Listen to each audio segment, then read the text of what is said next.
안녕 친구들, 한 주간 잘 지냈나요? 벌써 7월 첫째 주입니다. 벌써 1년의 반이 지나가고 또 하반기가 시작되네요. 금방 시간이 빨리 지나갑니다. 보통 이맘때면 우리가 함께 여름 성경학교 시작을 했는데 코로나 때문에 함께 모이지 못하고 함께 하지 못해서 아마 올해는 여름 성경학교를 좀 못할 것 같아요. 친구들이 함께 모이고 하면 함께 할 수 있는 것 같은데 어쨌든 우리 빨리 코로나가 끝날 수 있도록 우리 하나님께 기도하면서 하루속히 우리가 함께 모여 예배 드릴 수 있도록 우리가 기도하면서 또 오늘 말씀 들어보도록 하겠습니다. 여러분, 여기가 어딜까요? 어느 나라 국기일까요? 호주 근처에 있어요. 뉴질랜드 근처. 바로 이 나라는 투발루라는 나라입니다. 투발루는 남태평양 위치한 섬으로 세계에서 네 번째로 작은 나라예요. 그런데 전 세계 많은 사람들이 이름 낯선 이 작은 섬나라에 관심을 가지고 안타까운 마음으로 지켜보고 있습니다. 왜냐하면 지금까지 투발루에서 많은 난민이 발생했고 또 앞으로도 발생할 것으로 예상되기 때문입니다.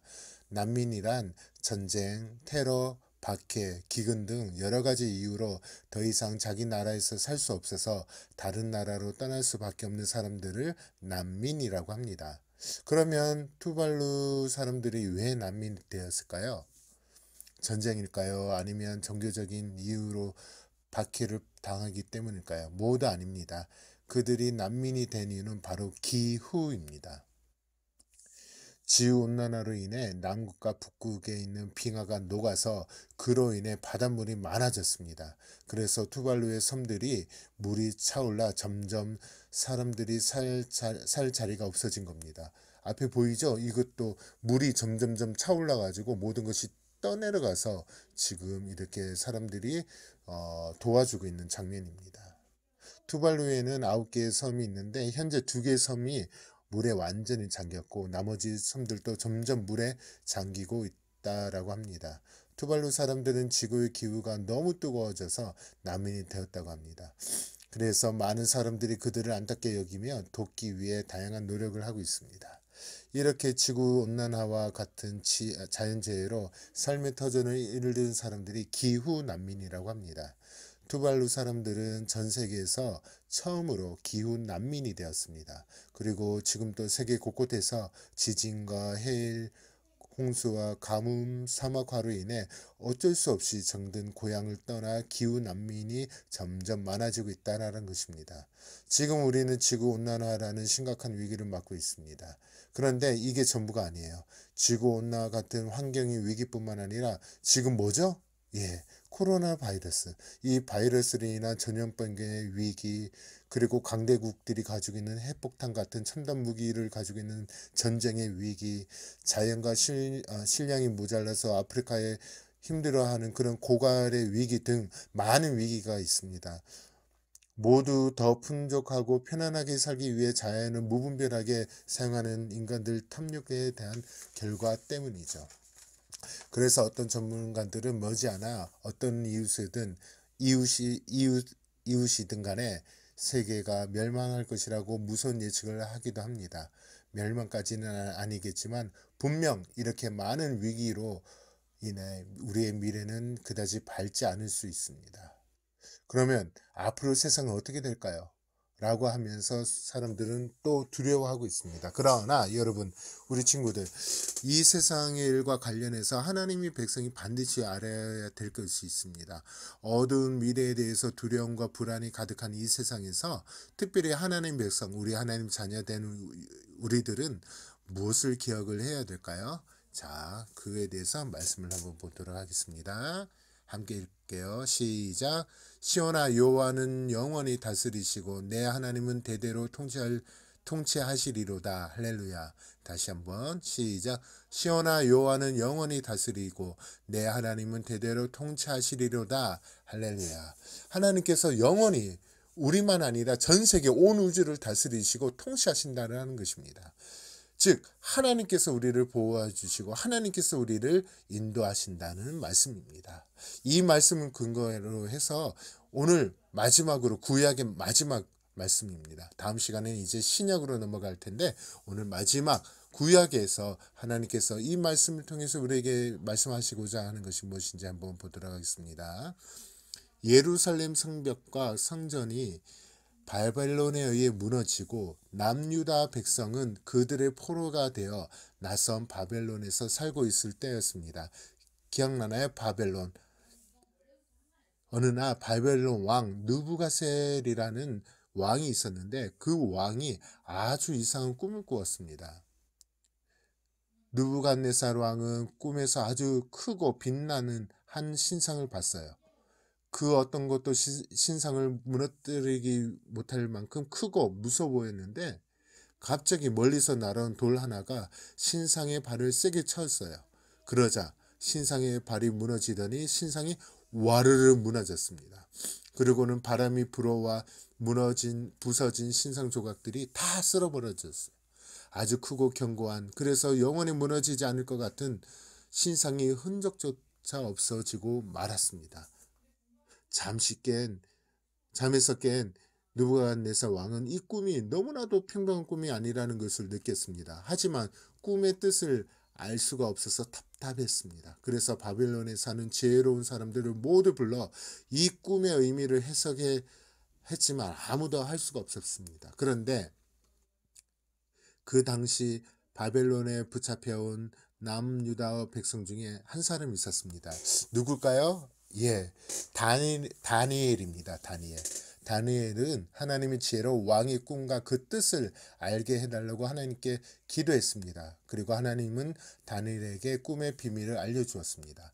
그래서 하나님의 지혜로 꿈의 비밀을 알게 된 다니엘은 느부갓네살 왕에게 자신 있게 말했습니다. 왕이시여, 오직 하늘에 계신 하나님만 왕에게 꿈의 비밀을 알려주실 수 있습니다. 이 꿈은 하나님이 앞으로 될 일을 왕에게 알려주신 것입니다. 왕께서 여러 왕들 중에서 가장 크고 강한 왕이십니다. 하지만 돌이 날라와 신상을 부수어 흔적도 없이 사라진 것처럼 바벨론도 멸망하고 새로운 나라가 세워질 것입니다. 계속해서 이와 같은 일이 반복될 것입니다. 왜냐하면 하나님이 이렇게 온 세상을 다스리기 때문입니다. 라고 해석했습니다. 그래서 바벨론은 큰 궁대와 재물을 가졌고 그 나라엔 지혜로운 사람이 많았기 때문에 사람들은 바벨론이 영원히 큰 나라로 있을 것이라고 생각을 했습니다. 하지만 바벨론은 새로운 나라에 의해 멸망했습니다. 바빌론을 멸망시킨 나라는 어떤 나라이죠? 예, 맞아요. 그것은 바로 바사, 페르시아라는 나라입니다. 우리가 지난 시간에 우리가 배웠죠? 그리고 이 바사, 페르시아도 영원히 잊지 못하고 새로운 나라, 즉 로마에 의해서 또 사라졌습니다. 로마도 계속 있었나요? 아니죠. 로마도 영원할 것 같았지만 또 로마도 망했습니다. 이처럼 하나님이 느부갓네살의 꿈을 통해 알려주신 일들이 실제로 역사 가운데 나타난 것입니다. 느부갓네살 왕은 당시 가장 강한 나라의 왕이기 때문에 스스로 자신을 높은 사람이라고 여겼고 자신이 역사의 주인이며 진정한 통치자라고 생각했을 것입니다. 하지만 하나님은 그의 꿈을 통해 온 세상을 다스리는 분이 누구라고요? 바로 하나님이라는 것을 알려주셨습니다. 그리고 하나님은 나라가 생기고 멸망하는 일이 계속되도록 하셨고 세상을 그렇게 하나님께서 다스려 주셨습니다. 왕의 꿈을 통해 알려주신 것처럼 세상의 나라들은 영원하지 않습니다. 아무리 강하고 부유한 나라라도 언젠가는 멸망한다는 것을 우리가 역사를 통해서 보게 됩니다. 하지만 결코 사라지지 않는 영원한 나라가 있습니다. 어떤 나라일까요? 맞아요. 바로 하나님 나라입니다. 하나님 오늘 말씀을 통해서 우리에게 알려주신 것이죠. 여호와는 영원히 다스리시고 내 하나님은 대대로 통치하시리로다.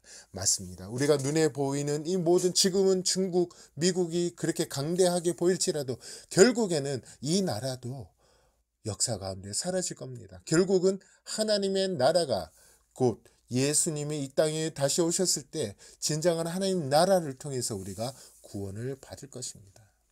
우리가 역사책에서 만나는 강한 나라들은 모두 사라졌거나 언젠간 사라질 것입니다. 사람들의 잘못, 욕심, 무지, 실수 때문에 모든 나라들은 무너집니다. 심지어 명확한 이유도 모른 채 사라질 수도 있습니다. 하지만 하나님 나라는 영원합니다. 하나님이 세우시고 하나님이 다스리기 때문입니다. 우리는 하나님의 나라의 백성이기 때문에 우리는 그 나라에 하나님과 영원히 살 수가 있습니다. 앞에서 이야기는 한 대로 수많은 위기와 위험이 우리 앞에 있습니다. 지금도 그렇게 놓여 있죠. 모두 인간의 이기심과 욕망 때문에 생긴 일입니다. 전 세계가 결단하고 힘을 모으지 않으면, 노력하지 아니하면 다양한 위기로 인해 세상은 점점 더 살기 어렵게 될 것입니다. 하지만 우리가 걱정하지 말고 두려워하지 말아야 될 것은 이 세상의 주인은, 이 세상을 다스리는 분이 누구라고요? 예, 바로 하나님이십니다. 어제나 오늘 또 앞으로도 영원히 하나님이 우리를 다스리고 계시고 하나님 손 안에 있다라는 것을 기억하시기 바랍니다. 그래서 우리는 영원하신 하나님의 백성이기 때문에 선하신 능력과 지혜로 온 세상을 다스리는 하나님이 우리와 영원히 안전하게 하나님 나라 가운데 살게 하실 것입니다. 그것을 기억하면서 여러분 공부할 것도 많고 해야 될 것은 많지만 이러한 모든 것을 온 우주를 다스리신 그 하나님이 우리와 함께 하신다는 것을 기억하면서 늘 하나님을 의지하고 바라보면서 나아갈 수 있는 우리 친구들이 되기 바랍니다. 한 주간 또 잘 지내시고 다음 주에도 또 동영상을 통해서 만나요. 안녕.